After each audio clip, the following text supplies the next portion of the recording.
gejala atau fenomena tegangan permukaan.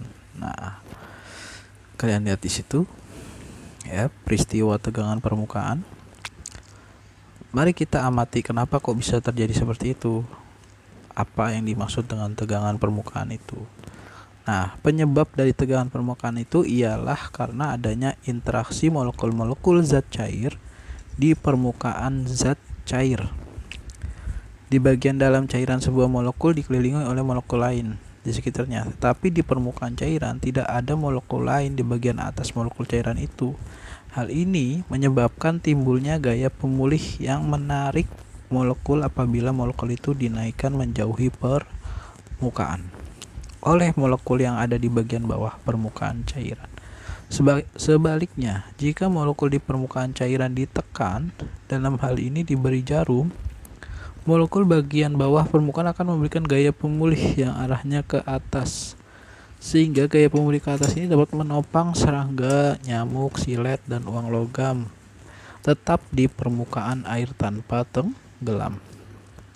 Nah, tegangan permukaan terjadi akibat gaya kohesi, yaitu gaya tarik-menarik antar partikel-partikel sejenis pada permukaan fluida tersebut. Kalian lihat di situ ada gaya kohesi. Partikel itu antar partikel itu sama. Nah, maka dia akan ada gaya tarik-menarik. Pada gambar di atas, titik A berada di permukaan, titik B berada di dalam fluida. Partikel yang berada di titik B mendapat gaya kohesi dari partikel-partikel lain di sekelilingnya, sehingga resultan yang dihasilkan dari semua gaya kohesi ini 0. Sedangkan partikel A berada di titik A tidak mendapat gaya kohesi dari partikel di atasnya, sehingga resultan yang dihasilkan dari gaya-gaya kohesi berarah ke bawah. Tarikan pada permukaan fluida ini membentuk semacam kulit penutup tipis. Seekor nyamuk dapat berjalan di atas permukaan air karena berat nyamuk dapat diatasi oleh lapisan kulit tipis ini. Tegangan permukaan didefinisikan sebagai perbandingan antara gaya tegangan permukaan dengan panjang permukaan di mana gaya itu bekerja. Ya, lambda gamma atau tegangan permukaan dalam satuan Newton meter adalah sama dengan gaya dibagi panjang permukaan, di mana D sama dengan 2 kali L. Penerapan tegangan permukaan dalam kehidupan sehari-hari yang sering kita temui ya. Yang pertama ada sabun cuci, sengaja untuk mengurangi tegangan permukaan air.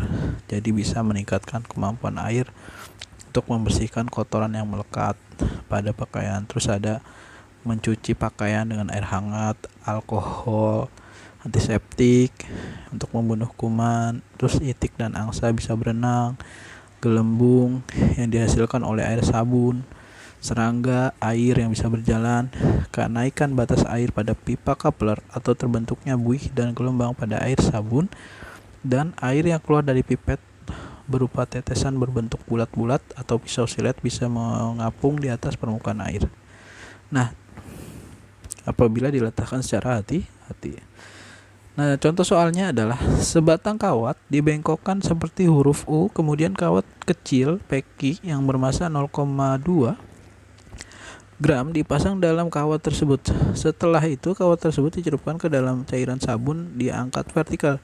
Jadi ada lapisan tipis sabun di antara kawat tersebut. Saat ditarik ke atas, kawat kecil mengalami gaya tarik ke atas ya oleh lapisan sabun. Agar terjadi keseimbangan, maka kawat kecil peki digantungkan benda dengan massa 0,1 gram. Jika panjang peki adalah 10 cm dan gravitasi 9,8, maka berapakah tegangan sabun tersebut?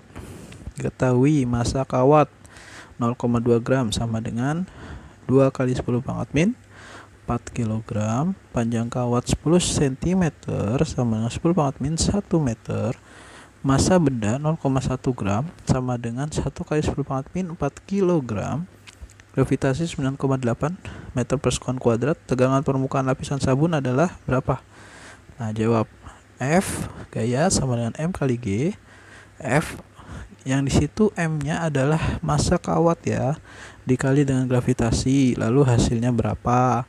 Lalu dicari baru tegangan permukaannya dari hasil F per D, gaya dibagi panjang kawat.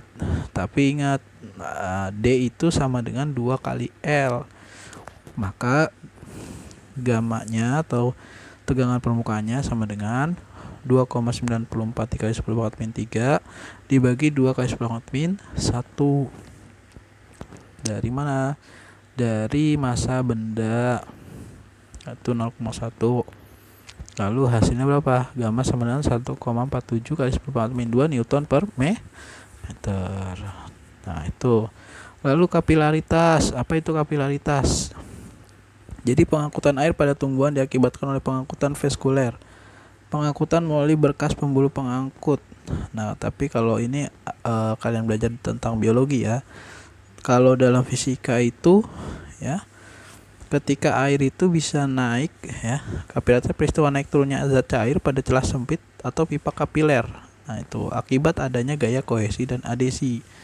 Kalian bisa baca di situ apa itu gaya kohesi, apa itu gaya adesi. Nah setiap fluida pasti dia mengalami gejala kapilaritas, tapi tergantung daripada zatnya yang digunakan. Nah, kohesi itu apa, adesi, sudut kontak itu apa. Terus di situ ada keterangan jika kohesi lebih besar dari adesi, maka meniskusnya cembung. Di situ kayak raksa contohnya. Jika kohesi kurang dari adesi atau 0, theta kurang dari 90, maka disebut meniskus cekung di situ.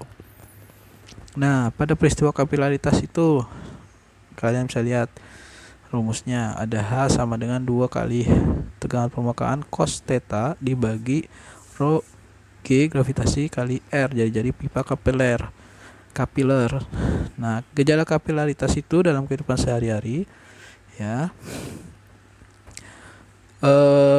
pada silam tumbuhan menyerap unsur hara. Gejala kapilaritas sumbu obor, minyak tanah, tisu yang dibasahi, salah satu ujungnya dapat membasahi seluruhnya. Basahnya dinding tembok ketika hujan. Nah, tuh. Contoh soalnya kalian bisa lihat di situ. Pada suatu pipa kapiler mempunyai diameter 0,6 mm lalu dimasukkan secara tegak lurus ke dalam sebuah bejana yang berisi air raksa. Kita tahu massa jenisnya. Sudut kontak raksa dengan dinding pipa yaitu 140 derajat apabila tegangan permukaan raksanya yakni 0,06 Newton per meter. Maka berapa penurunan raksa dalam pipa kapiler tersebut? Nah, itu ada caranya. Kalian tinggal masukkan saja. Yang nomor 2 juga ada jawabannya. Nah, oke, kalian cukup sampai di sini untuk materi pelajaran fisika penjelasannya. Sekarang kalian latihan soal tentang tegangan permukaan, meniskus, dan kapilaritas. Oke. Assalamualaikum warahmatullahi wabarakatuh.